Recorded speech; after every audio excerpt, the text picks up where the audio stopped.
Jewellers அம்ஜிகரை. Akshaya திருதிக்காக உங்கள் மக்களோட வரவேற்பு உங்ககிட்ட எப்படி இருந்துச்சு சொல்ல முடியுமா? சார் ஓரளவுக்கு ரொம்ப ஸ்லாக்காக தான் இருந்தது. அந்த அளவுக்கு எதிர்பார்த்த அளவுக்கு இல்லை சார் வியாபாரம்.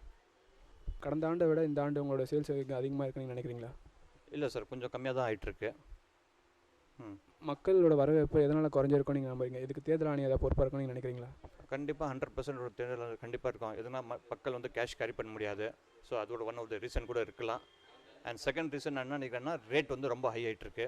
So that will be even one more the reason அந்த ரேட்டு வியாபாரம் கொஞ்சம் கம்மியாகிறதுக்கு. I am Jitendra Kumar from Jain Jewellers, Amjigare. Yesterday we celebrated Akshaya Tritiya. We had good footfalls, but overall we were not impressed by the volume. Maybe because of high rates, or maybe even because of election. People are afraid to carry cash. Comparing to last year, we did about 60 to 70% of what we expected. Thank you. मैं Rajesh, Jain jewellers अमजीकेरे से. Akshaya Tritiya cell पिछले वर्ष से इस वर्ष थोड़ा सा कम था, यानी 25 से 30% कम है.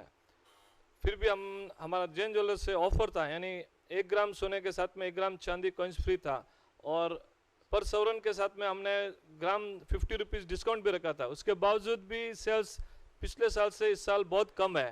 उसका एक रीज़न है सोने के दाम में बढ़ोतरी, और दूसरा एक इलेक्शन और एक एक्साइज ड्यूटी. उससे अधिक कस्टमर को बहुत थोड़ा सा खरीदने में बहुत हिचकिचाहट हुआ कि हम ज़्यादा सोना नहीं खरीद सकते हैं. तो हमारा ऑफर था पर सिल्वर पर gram gold with 1 gram silver free. फिर भी सेल्स कम है. नेक्स्ट ईयर से इस साल थोड़ा सा कम है.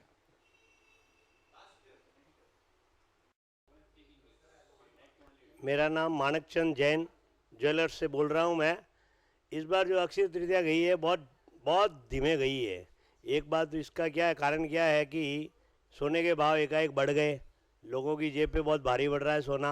दूसरा है, यहाँ पर तमिलनाडु में इलेक्शन हो रहे हैं, लोग 50,000 रुपये से ज़्यादा ले जाने के लिए सरकार की तरफ से पूरी तरह पाबंदी है, ले जाने के लिए डर रहे हैं लोग, अपना पैसा लेके जा नहीं सकते हैं.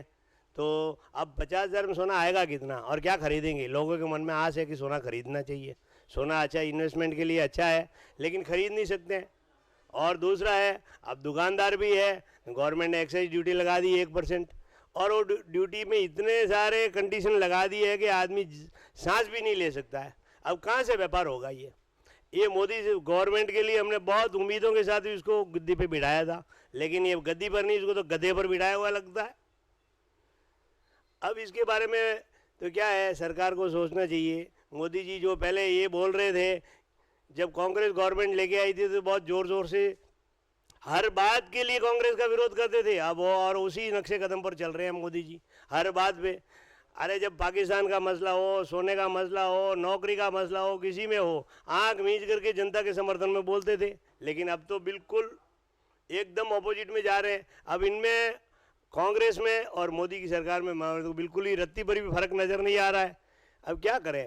हर चीज़ पे देखो, जिसमें सोने के लिए तो क्या है, अमीर से लेकर गरीब तक, रंक से लेकर राजा तक, सबके लिए इन्वेस्टमेंट में एक सोना ही साथ देता है. बाकी के अपने रिश्तेदार नातेदार कोई भी साथ देगा ही नहीं देगा. रात को कोई भी टाइम सोना ही साथ देगा, लेकिन उसके ऊपर ही उन्होंने अंकुश लगा दिया. फिर बोलते हैं अब इतने लगा दिए, बोलते मेक इन इंडिया. अब मेक इन इंडिया से बनेगा कहाँ? इतनी पाबंदियाँ लगा दी, सोना यहाँ से लेके जाओ मत, गलाओ तो टैक्स दो, वो तो दो टैक्स दो, सोते जागते सब जगह टैक्स. अब तो एक सांस लेने में ही टैक्स लगाना बाकी रह गया है बस.